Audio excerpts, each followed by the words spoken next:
শ্যামা পূজা উপলক্ষে তোমাদের বৌদিকে বললাম একটু ঘুরে আসি, তাই আমরা ট্রেনে করে যাচ্ছি নৈহাটিতে।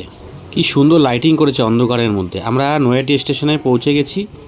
প্ল্যাটফর্মে প্রচুর ভিড়, দেখতেই পাচ্ছ তোমরা।